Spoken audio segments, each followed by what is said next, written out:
Martin Odegaard has been in the limelight since 2015, ever since he signed for Real Madrid as a 16-year-old, which meant that huge expectations surrounded the teenage Norwegian.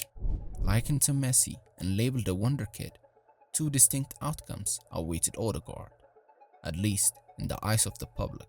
While some expected him to hit the ground running right away and become one of the best in the world, others feared that he would just be another of the failed wonder kids we've seen countless times before.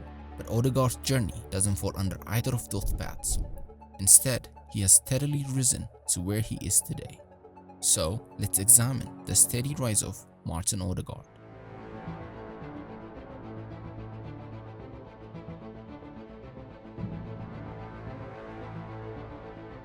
Odegaard burst onto the scene when he made his senior debut for his hometown club, Strømsgodset, in April of 2014, aged 15 years and 118 days, making him the youngest to ever play in Norway's top division.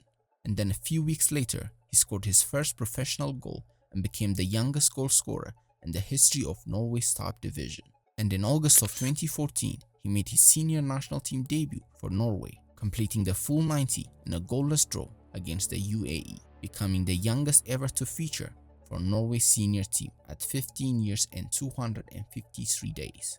So, at the time there was a lot of hype surrounding Odegaard, and the biggest clubs in Europe such as Barcelona, Bayern, Dortmund, Liverpool, Arsenal, Man United, Man City all explored the possibilities of signing the 16-year-old, but at the end it was the Spanish giants Real Madrid who succeeded in signing the sought-after wonder kid for a fee believed to be around 3 million euros in the January window of 2015.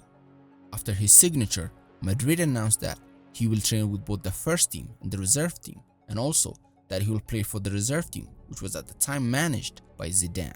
However, after a string of bad performances, he was dropped from the reserve team by Zidane.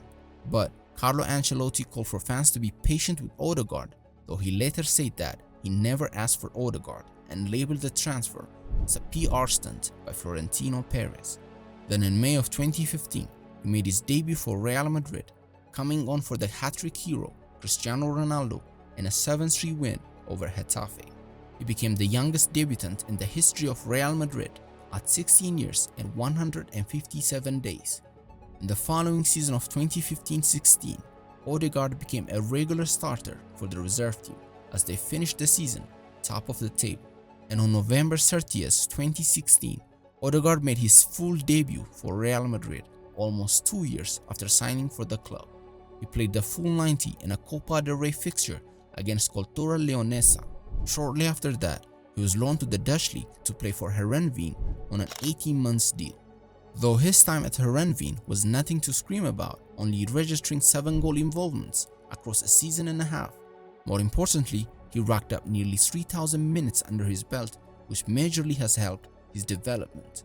Then for the 2018-19 season, Odegaard was yet again loaned to another Dutch team, this time Vitesse, and he was tasked with replacing the departing Chelsea loanee Mason Mount, who had a brilliant season after registering 14 goals and 9 assists. And Odegaard rose to the challenge, scoring 11 goals and providing 13 assists that season. Subsequently, he was named Vitesse Player of the Season and made the Eredivisie Team of the Season as well. The following season, he was loaned to Real Sociedad in La Liga, where he continued to impress, scoring 4 goals and setting up a further 6 in the league, helping Sociedad finish in the Europa League spots, their best finish in 3 years. After returning to Madrid in 2020, Odegaard started the opening game of the 2020-21 season against Sociedad, and then in November he made his Champions League debut for Real in a 2-0 win over Inter Milan. On January 27, 2021, Odegaard was loaned to Arsenal on a 6-month deal, and 3 days later he made his first appearance for Arsenal off the bench in a goalless draw against Manchester United at the Emirates. Then on February 14, he made his full debut in a 4-2 win over Leeds.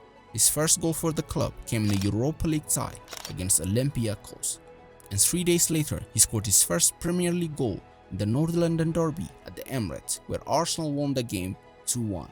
While his goal against Olympiacos was voted Arsenal's best goal for March, Odegaard was also voted Arsenal's Player of the Month after his fine performances throughout the month of March. After his short spell at Arsenal was over, Odegaard returned to his parent club Real Madrid, but he quickly fell out of favor with the coach as Ancelotti told Odegaard that there were 8 players ahead of him and that he may not even be registered for the La Liga squad for the upcoming games. And it was at this time that Arsenal, guided by Mikel Arteta, moved swiftly to sign Odegaard on a permanent basis after having been impressed by his short stint at the club. Subsequently, on August 20, 2021, Arsenal announced the permanent transfer of Martin Odegaard for 35 million euros. And finally, Odegaard found his new home where he is appreciated both by the fans and the manager, at long last opening an environment for him to properly settle. Odegaard started the season brilliantly, scoring a beautiful free kick and an away win at Burnley. Odegaard quickly became an integral part of the team as Arteta's men pushed for the Champions League spot, though they fell short on the last days. Odegaard finished the season with 7 goals and 4 assists in the league. Additionally, he finished with the 4th most chances created in the league, falling behind Trent Alexander-Arnold, Kevin De Bruyne and Bruno Fernandes, whilst averaging 2.5 chances per 90, cementing himself as one of the best playmakers in the league. Just over a year after being named the captain for Norway's national team, Arsenal named Odegaard captain on July 30, 2022 after the departure of Pierre-Emerick Aubameyang 6 months earlier. He was only 23 at the time. Arsenal started the 2022-23 season brilliantly, having won 16 out of their first 19 Premier League games, whilst drawing 2 and losing 1. And Odegaard has been instrumental in this run, scoring 8 goals and setting up a further 6. As it stands, he is the highest scoring midfielder in the league. It's apparent that he is currently enjoying his best season to date. He was also voted the Premier League's Player of the Month for December, off the back of his brilliant performances in the league. Odegaard, who just turned 24 recently, will no doubt keep improving and reaching higher levels in the future as he has been doing for the past few years. It really is nice to see him finally live up to the expectations that were set for him when he was just a teenage boy. If you enjoyed today's video, consider subscribing and hit the like button. See you next time with a brand new video.